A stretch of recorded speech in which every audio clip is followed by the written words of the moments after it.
the monkey paw most grated. The city bus rattled through the streets as Alavius adjusted his trench coat and stared out the window. Beside him, Chief Hucklebuck sat with an air of authority that could silence a riot. His muscular frame was squeezed into the bus seat, his sharp suit immaculate even in the fluorescent bus light. The tension between them was thicker than a block of cheddar.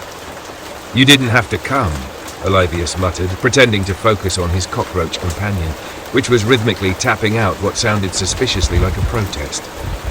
"I'm tired of waiting for your bus to show up while criminals run loose," Hucklebuck said gruffly. "And besides, I trained you, remember?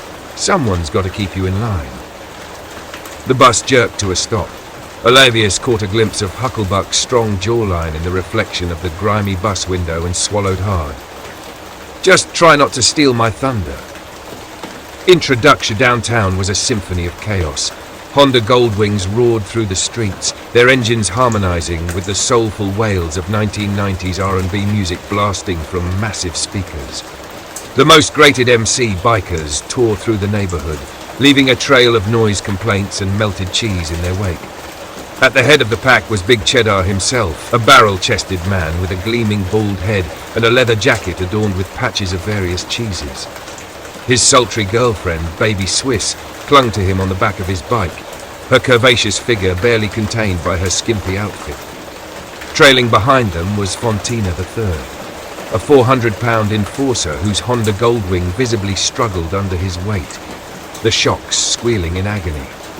They skidded to a stop outside a corner store, where Big Cheddar climbed off his bike and strode inside with a swagger that said, "I'm here to buy every last stick of string cheese and maybe rob the place too."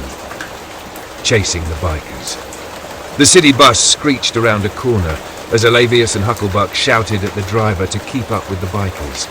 The poor man, sweating bullets, pushed the vehicle harder than it was ever designed to go.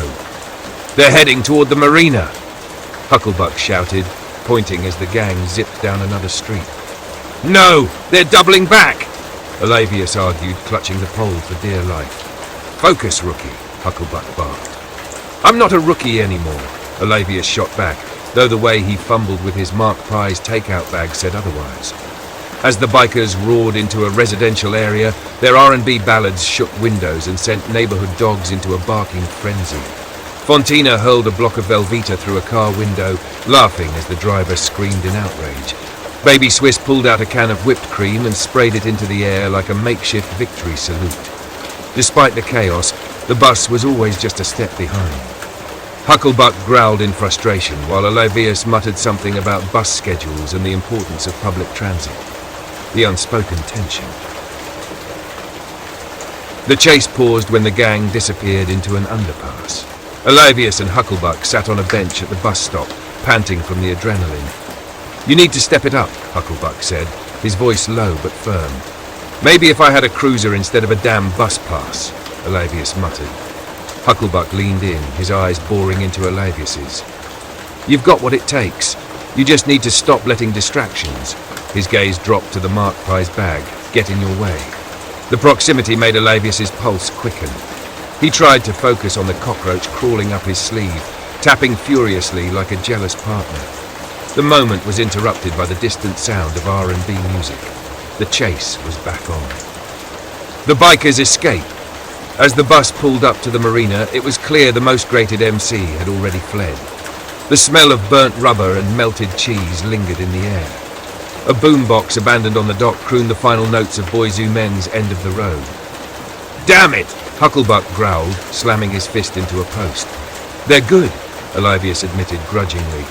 "They're a bunch of cheese-obsessed lunatics," Hucklebuck corrected. "And you're letting them outsmart you." Alavius felt the sting of Hucklebuck's words, but there was also a flicker of something else. Admiration? Respect? Something deeper? The cockroach on his shoulder bristled, tapping a furious rhythm as if to say, "Get it together, man!" In the darkness of their cell, Mad Mike and the juggler sat side by side. Moonlight streamed through a barred window, illuminating the makeshift lamp, a birthday candle stuck into an empty Faygo bottle. "They'll come for us," the juggler muttered, staring into the flame. "They?" Mad Mike asked, raising an eyebrow. At that moment, a cockroach crawled into the light. Its antennae twitched, and it clicked in a language only the two villains could understand. A second roach joined, then a third, until the cell was alive with movement. "Interesting," Mad Mike said, a slow grin spreading across his face. The juggler chuckled. "Seems Alivius isn't as loved as he thinks." The cockroaches clicked again, their movements deliberate and purposeful.